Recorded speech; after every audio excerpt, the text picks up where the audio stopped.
Hi, I'm Zwing, and today I'm going to be doing a deck tech for the Boba Yellow deck that I managed to top 8 one of the SCG Con Las Vegas Star Wars Unlimited tournaments that took place this past weekend. So SCG Con ended up hosting 3 Star Wars Unlimited tournaments, one on Friday, Saturday, and Sunday, and I managed to top 8 2 of them, one with Boba Yellow and another with Han Green, which I'll make a separate video on later. I also got 10th place in the Saturday one with Boba Yellow as well. So I'm going to go over this Boba Yellow deck that I played on Friday and Saturday. And we're going to go over the deck and then some matchups as well. So let's get into it. So here is the deck list. As you can see, if you're familiar with Boba Yellow lists, this is generally pretty stock. What I'll say about the list is there's generally just not a lot of cards in the like yellow villainy card pool that you can really pull from. So a lot of Boba Yellow decks, at least for set 1, are going to be generally pretty stock and use like kind of the same cards. I'll get into some of my specific card choices a little bit later. Some of the things that like make the might be a little bit different than other stock lists, but generally this is just a pretty standard like aggro tempo deck where you're just trying to play early game units, control the board early, and then being able to close out the game somewhere in like the mid to late game with just like a bunch of damage and an overwhelming board position. So, why would you want to play this deck? So, if we kind of look at some of these cards, we get by playing double yellow, we get access to all these really strong double aspect cards. If we look at Cunning, this is probably the best card in the deck. And we just kind of like look at all the modes that Cunning has. This really kind of just exemplifies what the deck is really trying to do, right? This first mode, return a non-leader unit with power 4 or less. This, just we're bouncing a unit for tempo, giving unit +4/+0, pushing damage, and then the last 2 modes to be able to like exhaust or discard a random card are like in additional forms of like disruption for our opponent. Kind of goes hand in hand with something like Bodhi, being able to look at your opponent's hand, make them discard a non-unit card. We can force them to maybe discard a removal or discard something like Ewing reinforcements to like make their turns really clunky. And that's generally what we want to do, where it's just like we want to play out a bunch of units to the board, make it so that they can't really answer everything that we're trying to do, and then finish them off with damage. Cantina Bounce is a similar thing. We are playing a unit, but then also returning a unit that they have, so that's a really good tempo positive play. And something to kind of think about with this deck as well, when we look at a card like Cantina Bouncers or Cunning, anything that like returns units back to their hand, this is always going to trigger Boba's leader ability, which then means you can kind of think about these cards as costing 1 mana less effectively, right? Cantina Bouncer ends up kind of costing 4, Cunning ends up kind of costing 3. When we think about it in that context, these cards are really efficient and let us get some really like tempo positive plays because of that. So this deck really utilizes Boba's ability to like untap resources super well, and it's going to definitely abuse that fact to get on the board early. With this deck, we also get to just play all the strong like Boba cards that you're familiar with, right? Boba Fett unit and Fett's Fire Spray are both just super strong, just on rate for the amount of resources that you're paying for them. Boba Fett can just completely dominate the early game, almost acts like a 3-mana like 6/5 in some cases, right? And the Fett's Fire Spray just helps us like close out these games, especially against decks where we can just play him out and maybe he gets in an extra like 5, 10, 15 damage that we end up needing in order to close it out. So yeah, super strong cards here, and we get access to them by playing Boba. So kind of thinking about how the deck is constructed, we get access to all these really good early game units. So I'm playing the full play sets of Greedo, Crafty Smuggler, and Viper Probe Droid, just to be able to get on the ground early. Greedo is super good in this deck. We have a lot of events, so he's going to trigger his when defeated quite often. And also just like we will have an extra 1 mana because of Boba's hero ability quite often. So we actually are able to sneak Greedo in kind of as an extra like 1 mana 3/1 really frequently, and that's often will push a bunch of extra damage because we just kind of get to play Greedo for free, more or less. We're playing the Crafty Smugglers and the Viper Probe Droids just because this is like the best ground units that we have access to in the colors. And similarly, we're also playing the Cartel Spacers, just as this is the best 2-drop space unit that we have. And the Outer Rim Headhunters, just to have a little bit more space presence early. I'm going to talk about this card a little bit more later, and I think this is an important card that a lot of lists aren't actually running, but I think it helps out a lot of matchups and how we are approaching things by playing this card. Seventh Fleet Defender is also just a card that really dominates the space arena early and is really hard to remove for a lot of decks. So this with this unit we can like peck in a bunch of damage in space without them being able to really contest it effectively, and that's really important in how we're trying to play a bunch of the matchups that we're expected to face here. Getting into like kind of the rest of the deck, is honestly all just really good interaction. Kind of already talked about Bodhi and why Bodhi is really good, but we get access to these 5 mana ambush cards that end up just, being almost like 4 mana because something's probably going to leave play once we ambush into it. And then and they're just really strong, just bodies. They, kill something, leave something left over. And then all of these really strong yellow events, right? Shoot first to be able to just control things early, no good to be dead to be able to disrupt opponents' flip turns, surprise strike, similar thing, super strong card, also lets us close out games, just getting that extra 3 damage in. Whaley in this deck, pretty much we always can think about it costing 2, right? Because it's something's always leaving play, so we get to trigger Boba's ability.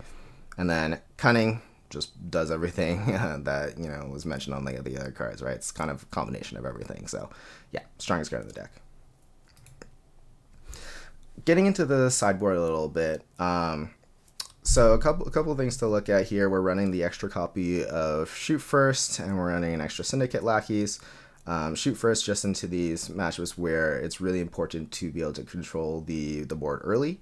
And then Syndicate Lackeys, when that 5 damage from the ambush really is going to matter. So we really want this to be able to like kill Sabine Leader. We really want this to be able to kill the Boba Fett, opposing Boba Fett unit, right? Anything that kind of has like 5 toughness and like 3 or less power, so that Syndicate Lackeys will live and potentially be able to get another kill. We're running the Sparker Rebellions against Control generally, just to be able to maybe play them, take a Super Laser Blast, something like that. And that might just be enough to disrupt them enough to get over the line there.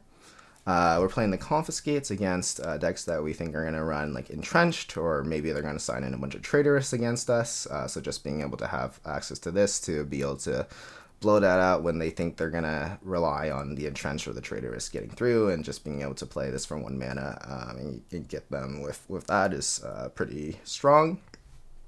And then the last 2 cards, we're playing the Bounty Hunter Crew. So this is actually really good against Control and also kind of in the mirror as well. I'm going to get into this a little bit more, but being able to get back a lot of our really powerful events, especially stuff like Cunning, is really good. And just having like an extra 4/4 body that comes along with that can be really important in these super grindy matchups that we're going to play. Change of Heart is also really good. A few different matchups. We want this like in the mirror when, sometimes they play Fett's Fire Spray, and we were able to just Change of Heart, hit them for 5 with it, and hit them with all of our other units when they thought that they would be like on the tempo there. We can steal like Star Destroyers with this and stuff like that to be able to close out the game. So just like a card that a lot of times like they don't expect it really, and it can help us just like kind of get the last little bit when they're just about to stabilize, and we just Change of Heart their unit that they thought they were going to stabilize with and kill them with it. Alright, so the 2 cards that I'm playing in my deck that a lot of other Boba Yellow lists I don't see playing are Outer Rim Headhunter and the Bounty Hunter Crew. So the Outer Rim Headhunter I think is really important in a lot of the matchups where our plan is to just like ideally go space early, or where we really need to contest space.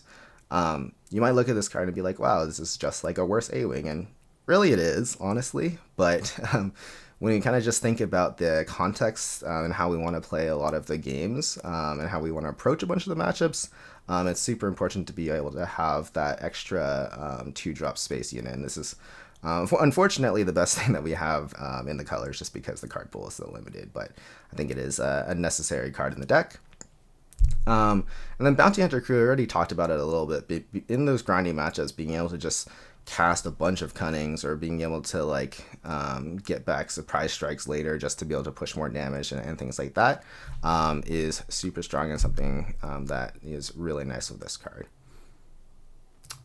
So, kind of talking about a little bit about how the tournament went. So this is for the Friday tournament. Sabine was definitely the most represented deck in the room.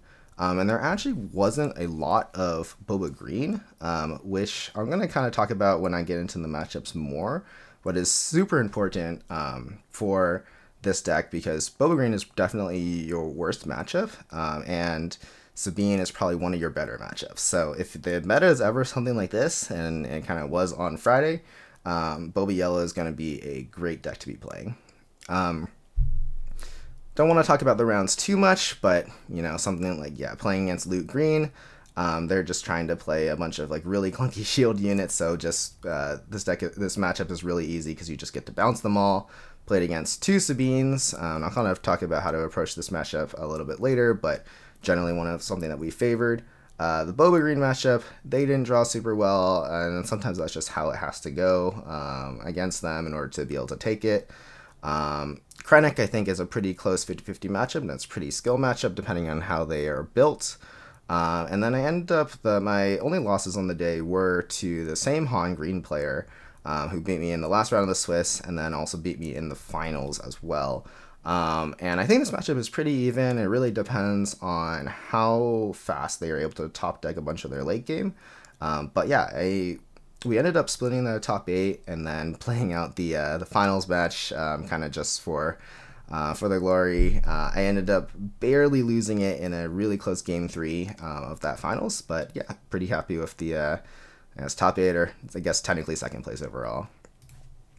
The top 8 consisted of 2 Boba Yellows, 3 Sabines, which make a lot of sense. The Boba Yellows make a lot of sense based on how much just Sabine was at the top tables, and then a bunch of the Sabines getting through, especially the yellow version, which is probably like the best version in the mirror, makes a lot of sense, and then rounded out by a Krennic, a Han, and a Vader.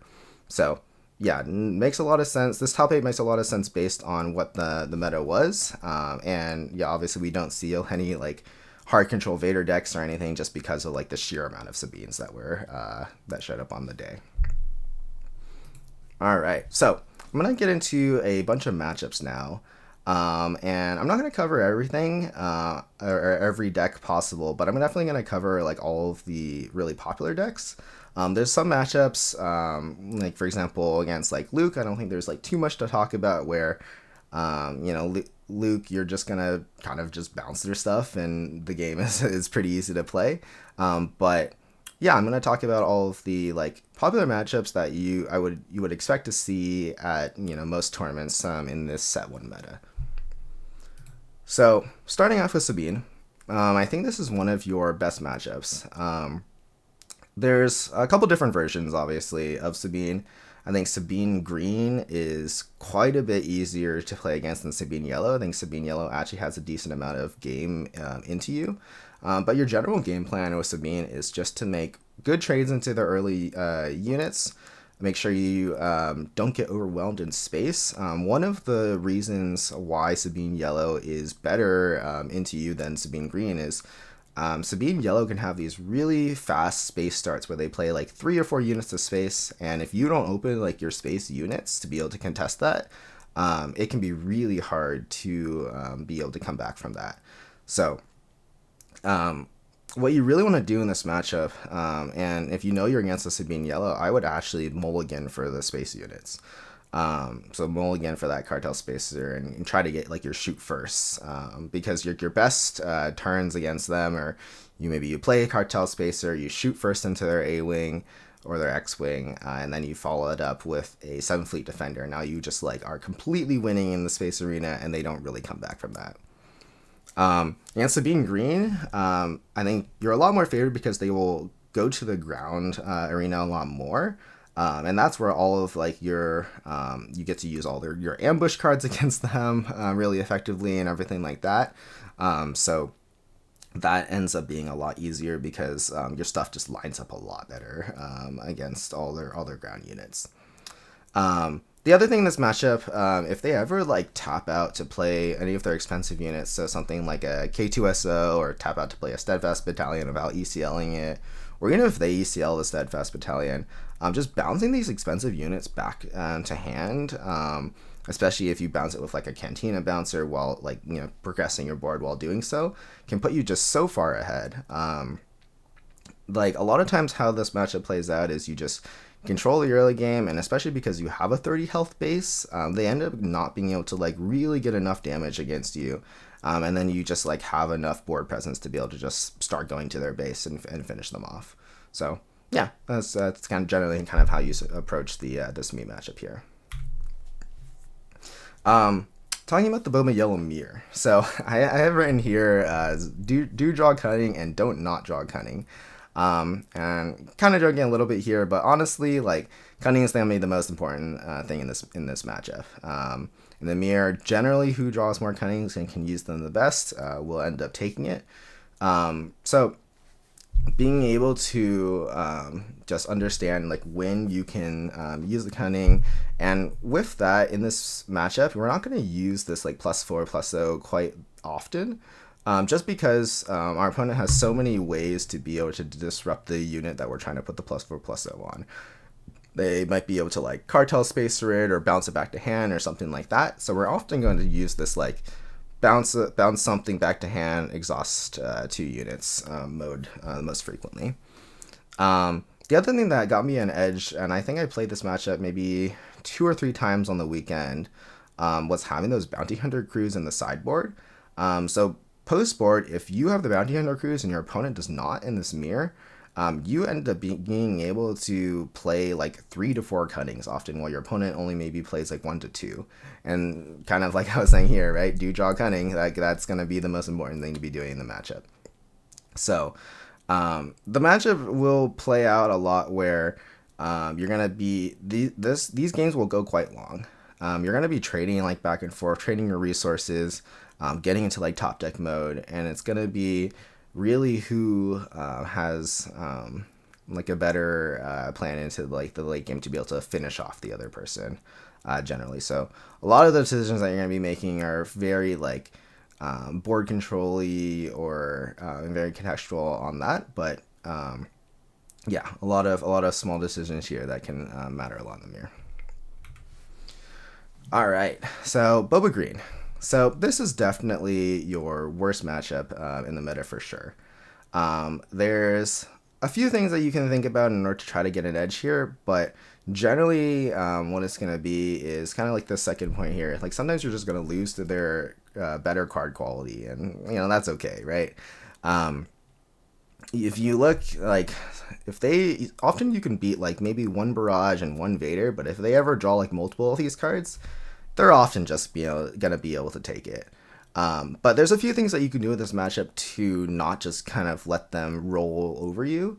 And the first thing is to make sure that they don't get a good Super Laser Tech turn.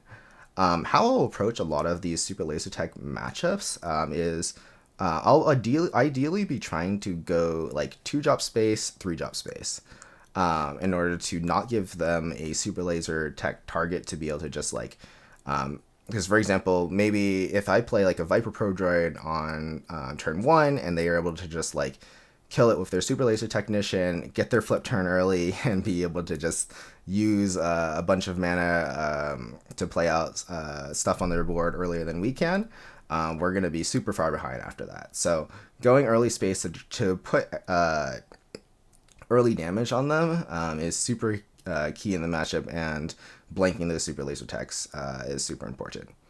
The other thing that matters a lot is how you navigate the flip turn. So it's pretty hard because they have a lot of different interaction that ends up disrupting your flip turn. And you want to be doing this on the same turn, which is why I was kind of saying the super laser tech thing. If they are doing their flip turn like a whole turn before you're doing your flip turn, it's all bad for you. But if you're doing it on the same turn, you can at least kind of play around each other's stuff, which puts you in a better position. So some things you can do is like maybe set up a Gromorian guards the turn before to make it so that they can't just like one shot your Boba with like a steadfast battalion or a surprise strike or something like that, and then threaten when they deploy their Boba to one shot off a surprise strike, right? Maybe you are no good to be deading on their Boba, but sometimes like they will just have it and they will be able to one shot your leader and get pretty far ahead off of that. But you got to try to play around all the cards that you can and evaluate like based on your hand what you can play around and what you can't. But yeah, matchup is super hard. You're gonna kind of need to get a little bit lucky in order to win. They're gonna need to not draw their power cards. They're gonna need to have some clunky turns. But yeah, try to dodge the super laser tech early is probably the biggest thing you can do in the early game.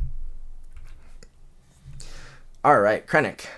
Similarly to Boba, you also don't want them to have a super laser tech turn, but I find this matchup is quite a lot easier to play against than Boba.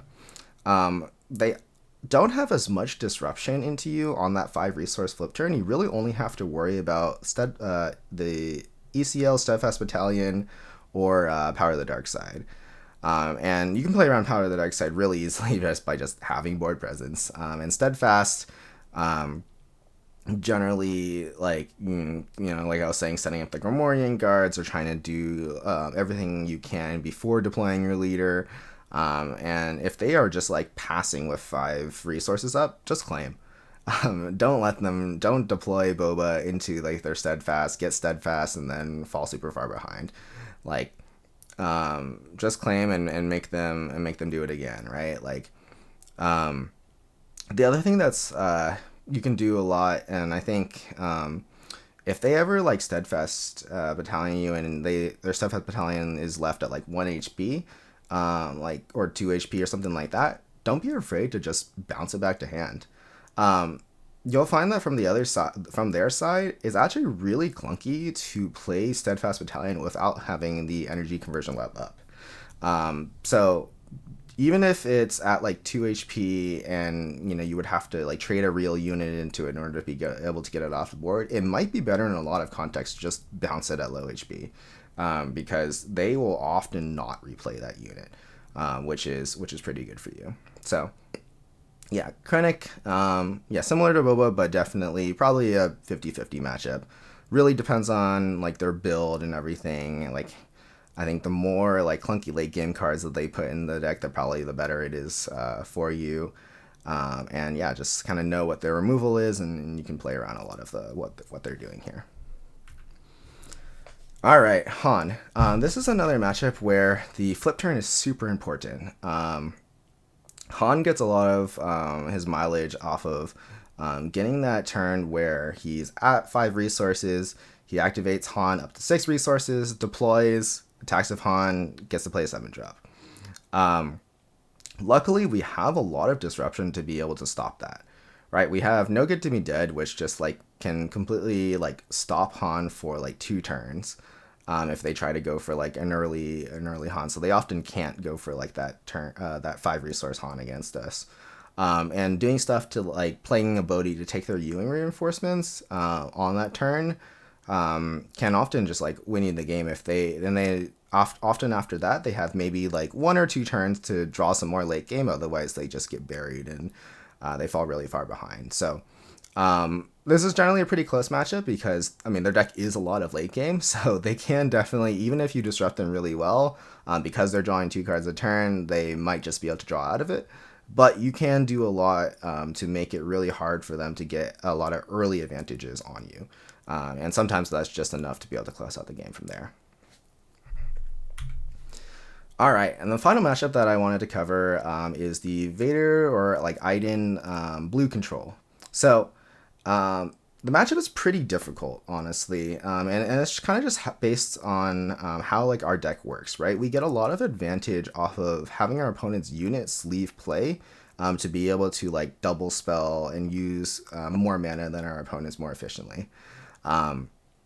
But because these decks are often not really playing units, we don't get just creatures that we can just take off the board and get mana efficiency with. So if they ever go for like something like a Child Sin, that's like really good for you. But a lot of the good Vader players will probably not do that against you because it just turns on all of your bounce spells, turns on all of like your untapping stuff. So they probably will not play that against you. They'll probably just try to 1-for-1 removal you until they can Super Laser Blast. You can, if you draw Bodhi, trying to make the removal awkward, that can be enough to maybe get a bunch of early chip damage in that you need. And then if they Super Laser Blast you, trying to have a Fire Spray to follow up just to be able to get that, ready unit in to get an extra 5 damage could make a huge difference into after they wipe the board there. So matchup can be really hard. Just try to flood the board and get in as much damage as you can before they Super Laser Blast you, and then have a follow up after they Super Laser Blast is generally the best option here. All right, so that is it for the matchups that I wanted to cover. Thanks so much for watching. If you have any questions, feel free to leave a comment or message me or anything like that. Happy to answer anything else about the deck. I'll also be posting another video about the Han deck that I ended up top 8ing the Sunday tournament with, so stay tuned for that. All right, bye.